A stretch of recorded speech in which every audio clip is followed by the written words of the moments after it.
Good morning, my dear students. This is your Subbarao sir, founder and director of Ashoka AI Study Circle, Ashok Nagar X Roads, Hyderabad. So మనం ఇప్పుడున్నటువంటి group వన్లో success అవ్వాలంటే, మీరు కూడా top రావాలంటే, top rank రావాలంటే, కొంతమంది top rank కావాలి సార్ అని చెప్పి నన్ను కలుస్తూ ఉంటారు. సార్ నాకు టాప్ ర్యాంక్ సాధించాలని నాకు కోరిక సార్, చిన్నప్పటి నుంచి గ్రూప్ వన్ ఈ సివిల్ సర్వీసెస్లో అని చెప్పి చెప్తూ ఉంటారు. మరి మీకు టాపర్స్కి మనకి ఏంటి తేడా ఏంటి? కొంత డిఫరెన్స్ అయితే మనం చూపించాలి కదా, మామూలు వాళ్ళకన్నా టాపర్స్. సో కాబట్టి మనం ఒక ఒక నియమబద్ధంగా, ఒక ఒక క్రమ పద్ధతిలో, ఒక స్ట్రాటజిక్గా, ఒక వ్యూహంగా, ఒక ప్లాన్గా, రెగ్యులర్గా, కమిటెడ్గా మనం కానీ ఇవన్నీ చదవగలిగితే ఖచ్చితంగా మనం టాపర్ అవుతాం గ్రూప్ వన్లో. సో టాపర్ అవ్వాలంటే మనకు కొంచెం సాక్రిఫైస్ ఉండాలి, కొంచెం కొంచెం కష్టపడాల్సిన అవసరం కూడా ఎంతైనా ఉంది. ఎందుకంటే ఇప్పుడు ఇది పోటీ ప్రపంచం, అందరూ గట్టిగానే ప్రిపేర్ అవుతారు, అందరూ తెలివైన వాళ్ళే, అందరూ మేధావులే, ఎవరు వదులుకోరు కదా ఇంత పెద్ద హ్యూజ్ నోటిఫికేషన్ని. అందరూ గ్రూప్ వన్లో అందరూ ప్రతి ఒక్కళ్ళు ఫస్ట్ కోరిక ఆర్డీఓ అవ్వాలని అందరూ ప్రిపేర్ అవుతూ ఉంటారు. సో మరి మన ఈ కోరికలను ఫుల్ఫిల్ చేసుకోవాలంటే మనం కూడా ఆ రేంజ్లోనే ఉండాలి కదా. సో ఫస్ట్ ఏంటంటే మనం మీకు అసలు సిలబస్ ఏముందో ఫస్ట్ ఐడియా ఉండాలి మీకు. ఆల్ పేపర్స్ సిలబస్ చూసుకోండి ఫస్ట్. చాలామందికి గ్రూప్ వన్లో కొన్ని టాపిక్స్ ఎక్కడ ఉన్నాయి సార్ ఇవి అని అంటున్నారు. మన దగ్గర టెస్ట్ సిరీస్ రాసేవాళ్ళు కానీ, గతంలో క్లాసెస్ తీసుకున్న వాళ్ళు కానీ, సో ఈ క్వశ్చన్ ఎక్కడి నుంచి వచ్చింది అంటున్నారు. అంటే ఏంటి, వాళ్ళు సిలబస్ని కరెక్ట్గా చూడట్లేదని అర్థం అనమాట. ఒకటి. రెండవది ఏంటంటే సబ్జెక్ట్ బేసిక్ టెర్మినాలజీ ఉంటుంది, అదేంటో ముందు మీకు తెలియాలి. ఫర్ ఎగ్జాంపుల్ పాలిటీ ఉంటుంది కొంత టెర్మినాలజీ, ఎకానమీ ఉంటుంది కొంత టెర్మినాలజీ ఉంటుంది, అదేవిధంగా సైన్స్ అండ్ టెక్నాలజీ దానికి ఒక టెర్మినాలజీ ఉంటుంది. ఆ టెర్మినాలజీస్ ఏంటి అనేవి పెట్టుకోవాలి, ఎందుకంటే ఆ టెర్మినాలజీని బేస్ చేసుకుని మనకు క్వశ్చన్స్ వస్తాయి. ఇప్పుడు మన ఎకానమీలో కొత్త కొత్త పదాలు యాడ్ అవుతుంటాయి. ఎకానమీలో బోల్డ్ వింటున్నాం, గ్రీన్ ఎకానమీ అని, గిగ్ ఎకానమీ అని, సర్క్యులర్ ఎకానమీ అని, ఫ్యాటీ ఎకానమీ అని, సో ఇట్లా బ్లూ ఎకానమీ అని, ఇట్లా రకరకాల పేర్లు వింటున్నాం. అదే సైన్స్లో కూడా మన టెక్నాలజీలో ముఖ్యంగా ఐటీ టెక్నాలజీలోను ఇతర టెక్నాలజీలో కొత్త కొత్త వర్డ్స్ వస్తున్నాయి. ఉదాహరణకి మనకి బ్లాక్ చైన్ టెక్నాలజీ అంటే, క్లౌడ్ కంప్యూటింగ్ అంటే ఏంటి, అదే ఆర్టిఫిషియల్ ఇంటెలిజెన్స్, ఏఐ అంటే ఏంటి, ఇలా అనమాట. మనకి కొత్త కొత్త పదాలు, నానో టెక్నాలజీ, టెలిఫోనోగ్రఫీ అనేది ఇప్పుడు వరల్డ్లో బాగా ఫాస్ట్గా ఉన్నటువంటి టెక్నాలజీ. సో ఇలాంటి కొత్త కొత్త టెర్మినాలజీస్ మనకి వస్తున్నాయి అన్నమాట.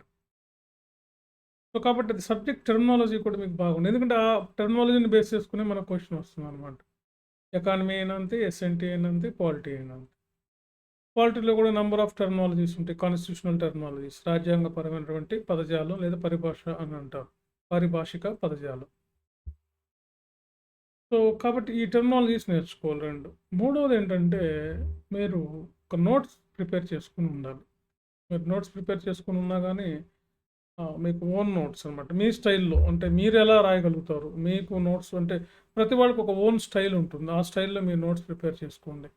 ఆ నోట్స్ కూడా మీకు చెప్పాం కదా ఎలా ఉండాలనేది, మీరు సినాప్సిస్ టైప్లో రాసుకోవడానికి ప్రయత్నం చేయాలి. ఇక నాలుగవది ఏంటంటే మీరు నంబర్ ఆఫ్ టైమ్స్ రివిజన్ చేయాలి. రివిజన్ అనేది ఎన్నిసార్లు చేస్తే అంత తొందరగా మీరు టాప్ ర్యాంకర్ అవుతుంది. ఎక్కువ మంది మాకు ఇంకా రివిజన్స్ పడలేదు సార్, ఇంకొక నెల ఉంటే బాగుండేది, ఇంకో వారం ఉంటే రివిజన్స్ ఎక్కువ ఇచ్చేవాళ్ళం, అందుకని మాకు ఇది అవ్వలేదు అని చెప్పి చెప్తూ ఉంటారు నాతో. సో కాబట్టి నెంబర్ ఆఫ్ టైమ్స్ రివిజన్ ఇవ్వాలి అంటే మీ ఓన్ నోట్స్ ఉండాలి. ఆ ఓన్ నోట్స్ కూడా సినాప్సిస్ టైప్లోను లేదా మీకు నచ్చినటువంటి పద్ధతిలో సింపుల్గా ఉంటే మీరు నెంబర్ ఆఫ్ టైమ్స్ రివిజన్ చేయగలుగుతారు. ఇంకా ఐదవది లాస్ట్ అండ్ ఇంపార్టెంట్ విషయం ఏంటంటే రైటింగ్ ప్రాక్టీస్ బాగా చేయాలన్నమాట. అప్పుడే మీకు ఇది వస్తుంది. రాస్తూ ఉంటారు, ఇంకా కరెక్షన్ చేస్తూనే ఉంటాం అనమాట. అట్లా మీరు ఇలా పర్ఫెక్ట్గా, ఇప్పుడు మా దగ్గరగా మీరు అన్ని పేపర్లు కలుపుకొని మనకు ఒక ఒక 900 క్వెషన్‌ల వరకు రాస్తారు. ఒక 900-1000 క్వెషన్స్. అంటే దగ్గర దగ్గర టెస్ట్‌లు గాని చూసినట్లయితే మనం ఒక్కొక్క పేపర్‌కి ఒక 100 టెస్ట్‌ల వరకు 90-100 టెస్ట్‌ల వరకు రాస్తాం. 90-100 టెస్ట్‌లు. సో, కాబట్టి మీకిది పర్ఫెక్షన్ వస్తుందనమాట.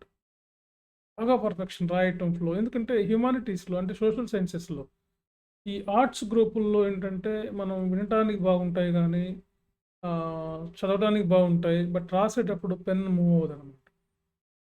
ఎందుకంటే మేము ఇంటర్మీడియేట్ నుంచి హిస్టరీ, ఎకనామిక్స్, పాలిటిక్స్ బీఏలో ఎకనామిక్స్, హిస్టరీ, పాలిటిక్స్ అదేవిధంగా ఎంఏ ఎకనామిక్స్ ఇట్లా అన్నీ మేము ఈ సబ్జెక్టులతోనే చదివాము. సో, మాకు తెలుసు దీని నేచర్ ఎలా ఉంటుంది, దీని స్కోప్ ఎలా ఉంటుంది, ఈ సబ్జెక్టులు ఎలా రాస్తే మార్క్స్ వేస్తారు, దీనికి స్ట్రక్చర్ ఎలా ఉండాలని. సైన్స్‌లో అట్లా కాకుండా మీరు ఖచ్చితమైనటువంటి సమాచారాన్ని మాత్రం మీరు అక్కడ పెట్టగలుగుతారు. దీనికేంటంటే ఈ ఆర్ట్స్‌కేంటంటే ఒక ఒక ఎకానమిస్ట్ ఏమంటాడంటే, అర్థశాస్త్రానికి ప్రపంచమే ఒక ప్రయోగశాల అంటాడు. అర్థశాస్త్ర విద్యార్థికి ప్రపంచమే ఒక ల్యాబ్ అని. అదే సైన్స్ విద్యార్థి ఏదైనా నిరూపించాలంటే ల్యాబ్‌లో నిరూపిస్తాడు. అదే అర్థశాస్త్రం అంటే ఈ సామాజిక శాస్త్రాల్లో అర్థశాస్త్రం, ఎకనామిక్స్ లేదా ఎకానమీ ఈ ప్రపంచమే ఒక ల్యాబ్, ఒక ప్రయోగశాల అంటాం. అంటే దీన్ని బట్టి మనకేం అర్థమవుతుంది? ఇవి జనరలైజ్డ్‌గా ఉంటాయన్నమాట. అందుకని మన పాయింట్ ఆఫ్ వ్యూలో, మన వ్యూలో మన ప్రజెంటేషన్ కరెక్ట్‌గా రాసేటట్టు ఉండాలి. అలా రాయాలంటే మీకు ప్రాక్టీస్ రావాలి. రైటింగ్ ప్రాక్టీస్ అవ్వాలి. దానికోసమే టెస్ట్ సిరీస్ రాయమంటాం. ఇంకా మీ అదృష్టం ఏంటంటే యూనిట్ వైస్‌గా కండక్ట్ చేస్తున్నాం టెస్ట్‌లు. యూనిట్ వైస్‌గా. ఏ యూనిట్ యూనిట్ అనమాట. మనకి స్కూల్ ఎడ్యుకేషన్ పిల్లల్లాగా ఇప్పుడు మనకి బిలో 10థ్ క్లాస్ పిల్లల వరకు ఉన్నటువంటి వాళ్ళకెలా ఏ యూనిట్‌కి ఆ యూనిట్ టెస్ట్‌లు అంటాం కదా! అట్లాంటి యూనిట్ టెస్ట్‌లు మీరు రాయటం వల్ల మీరు ఇవన్నీ చేస్తే ఖచ్చితంగా మీరు టాపర్ అవుతారు. ఇవన్నీ ఇప్పుడు తక్కువ టైం ఉంది కదా సార్ ఇవన్నీ చేయడానికి వీలవుతుందంటే మీరు ఆల్రెడీ చేసేసే ఉంటారు ఇవన్నీ. కాకపోతే ఇటు ఆర్డర్‌లో పెట్టుకొని ఇప్పుడు టెస్టులు రాయండి. నేను ఓన్ నోట్స్ ఉంటుంది, సిలబస్ ఉంటుంది, ప్రీవియస్ క్వెషన్స్ ఎలా వస్తున్నాయో తెలుస్తుంది మీకు. ఇవన్నీ ఉంటాయి మీకు దగ్గర ఆల్రెడీ. కాకపోతే ఇప్పుడు చేయాల్సిన పనేంటంటే టెస్టులు రాయండి. ఆన్‌లైన్‌లోనూ ఉంటాయి మా దగ్గర టెస్టులు, ఆఫ్‌లైన్‌లోనూ ఉంటాయి. ఓకే. టెస్టులు రాయండి. ఏ రోజు టెస్ట్ ఆ రోజే మీకు కరెక్షన్ చేసి ఇవ్వబడుతుంది. స్వయంగా నేనే కరెక్షన్ చేసి మీకు ఫీడ్‌బ్యాక్ ఇస్తాను. సో, నేనే చెప్తాను మీకు ఒక ఒక ఒక 5-7 వీక్స్ రాసిన తర్వాత మా దగ్గర షెడ్యూల్ ఉంటుంది. మీకు ఏ జాబ్ రావచ్చు, మీకు మంచి ర్యాంక్ ఎలా వస్తది అనేది కూడా నేనే చెప్తాను. గతంలో నేను ఈ సెకండ్ ర్యాంకర్స్ ఇద్దరికి కూడా గతంలో నేను నేను ముందుగా చెప్పాననమాట. మీకు ఇలాంటి మంచి టాప్ ర్యాంక్ వస్తుందని. అలాగే వచ్చింది వాళ్ళకి. సో, మీకు కూడా అలాగే రావాలని కోరుకుంటున్నాను. ఫ్రెండ్స్ ఇలాంటి అవకాశాన్ని వదులుకోకండి. ఖచ్చితంగా చదవండి అందరూ. రైటింగ్ ప్రాక్టీస్ చేయండి. ఓకే. భవిష్యత్తులో మీరు ఇంత పెద్ద నోటిఫికేషన్ వస్తుందని మనం అయితే అనుకోలేము. కాబట్టి ఇది బెస్ట్ ఆపర్చునిటీ అనమాట. సో, అందరూ చదివి గ్రూప్ 1 గ్రూప్ 1 అధికారులు అవ్వాలని కోరుకుంటున్నాను. Okay friends. Thank you very much.